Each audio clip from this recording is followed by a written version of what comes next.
Assalamualaikum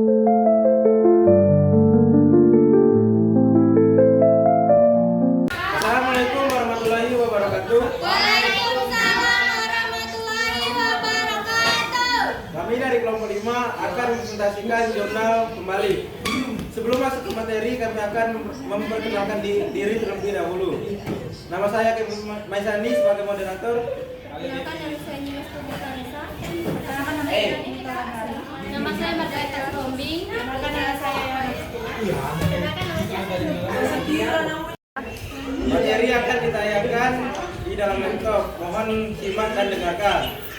Lagi kalian mendengarkan, Nyimas akan menuliskan soal yang akan kami berikan nanti. Terima kasih. Pertama-tama yang ingin dibahas yaitu pengertian dan fungsi mengenai jurnal pembalik. Pengertian jurnal pembalik adalah jurnal yang dibuat untuk membalik jurnal penyesuaian pada awal periode akuntansi berikutnya. Dan fungsi sebagai berikut. Fungsi dari jurnal pembalik ini adalah untuk menyederhanakan proses pencatatan transaksi di periode berikutnya, terutama ketika berkaitan dengan akun-akun sementara yang sudah ditutup atau disesuaikan di akhir periode. Selanjutnya akan membahas tujuan jurnal pembalik. Tujuan dibentuknya jurnal pembalik adalah untuk menjaga konsistensi penggunaan akun dalam pencatatan transaksi. Contohnya seperti jika setiap terjadinya transaksi pembayaran asuransi, perusahaan menjurnalkan menggunakan akun beban asuransi. Maka untuk periode selanjutnya, jika terjadi transaksi yang sama, perusahaan pun akan tetap menjurnalnya menggunakan akun beban asuransi, bukan menggunakan akun asuransi dibayar di muka. Nah, agar perusahaan dapat terus menggunakan akun tersebut, maka setiap awal periode, perusahaan harus membuat jurnal pembalik. Berikutnya akan membahas transaksi apa yang perlu dibalik. Transaksi yang perlu dibalik yaitu 1. Beban dibayar muka dicatat metode beban seperti harta beban. 2. Pendapatan diterima di muka dicatat metode pendapatan seperti pendapatan utang. 3. Beban yang belum dibayar seperti beban utang. 4. Pendapatan yang masih harus diterima seperti piutang pendapatan. Kemudian akan membahas sumber data. Sumber data yang dibutuhkan dalam membuat jurnal pembalik adalah jurnal penyesuaian pada periode sebelumnya. Tapi tidak semua jurnal penyesuaian membutuhkan jurnal pembalik. Hanya ada 4 jenis jurnal penyesuaian yang perlu dibuat jurnal pembalik di awal periode, yaitu 1. Jurnal penyesuaian yang berkaitan dengan beban bayar di muka, di mana pencatatan transaksinya menggunakan metode beban atau metode laba rugi. Contoh, jurnal penyesuaiannya: asuransi bayar muka debit beban asuransi kredit. Maka di awal periode jurnal pembalik yang harus dibuat sebagai berikut: beban asuransi debit asuransi dibayar di muka kredit. 2. Jurnal penyesuaian yang berkaitan dengan pendapatan diterima di muka, di mana pencatatan transaksinya menggunakan metode beban atau metode laba rugi. Contohnya, jurnal penyesuaiannya: pendapatan jasa debit, pendapatan diterima di muka kredit. Maka di awal periode jurnal pembalik yang harus dibuat sebagai berikut: pendapatan diterima di muka debit pendapatan jasa kredit. 3. Jurnal penyesuaian yang berkaitan dengan beban yang belum dibayar atau utang beban. Contoh jurnal penyesuaiannya: beban gaji debit, utang gaji kredit.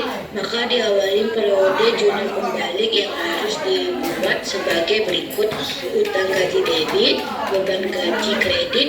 4. Jurnal penyesuaian yang berkaitan dengan segala jenis pendapatan yang masih harus diterima atau piutang pendapat. Contoh jurnal penyesuaiannya: piutang bunga debit, pendapatan bunga kredit. Maka diawali periode jurnal pembalik yang harus dibuat sebagai berikut: pendapatan bunga debit, piutang bunga kredit.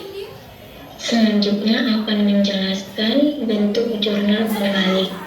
Bentuk dari jurnal pembalik kalau dilihat bentuknya seperti bentuk jurnal umum yang terdiri dari tanggal, keterangan, ref, debit, dan kredit. Jurnal pembalik juga sama seperti itu. Kolom tanggal ini digunakan untuk mencatat tanggal, bulan, dan tahun terjadinya suatu transaksi secara kronologis.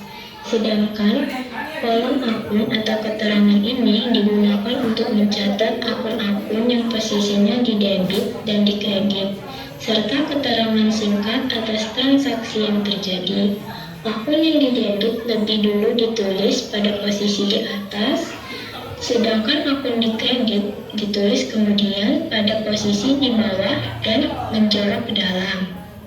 Kolom ref atau referensi ini digunakan untuk mencatat nomor kode akun atau tanda juktis. Kolom debit digunakan untuk mencatat jumlah nominal akun yang posisinya berada di debit. Sedangkan kolom kredit digunakan untuk mencatat jumlah nominal akun yang posisinya berada di kredit. Berikut contoh soal jurnal penyesuaian perdana servis periode 31 Desember 2010. Berdasarkan jurnal penyesuaian di atas, kemudian buatlah jurnal pembalik awal periode Januari 2011 perusahaan perdana servis. Berikut penjelasan berdasarkan contoh soal yang sebelumnya yang berkaitan jurnal penyesuaian yang memerlukan jurnal pembalik. Jika ada yang bingung mungkin akan bertanya, bagaimana kita bisa tahu cara menentukan nama akun atau keterangan jurnal penyesuaian yang memerlukan jurnal pembalik? Ya, untuk bisa mengetahui jurnal penyesuaian yang memerlukan jurnal pembalik itu, kita harus memahami terlebih dahulu di penjelasan sebelumnya yang mengenai transaksi apa saja yang perlu dibalik. Berikut transaksi yang perlu dibalik di jurnal penyesuaian ini. Beban dibayar di muka dicatat metode beban, seperti iklan dibayar di muka debit, beban iklan kredit. Terus beban yang belum dibayar seperti beban gaji debit, utang gaji kredit. Beban bunga debit, utang bunga kredit.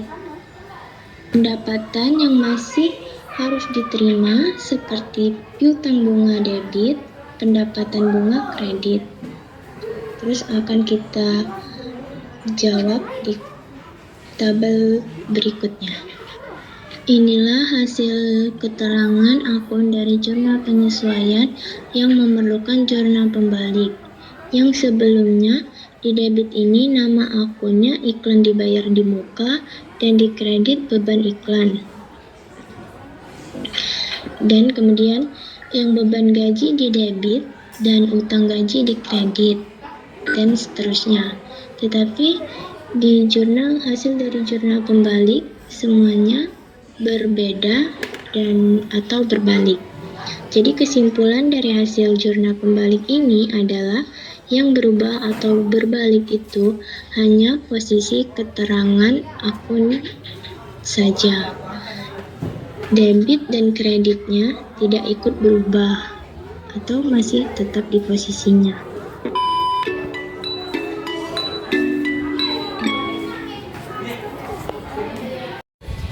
Sekian dari presentasi kami hari ini.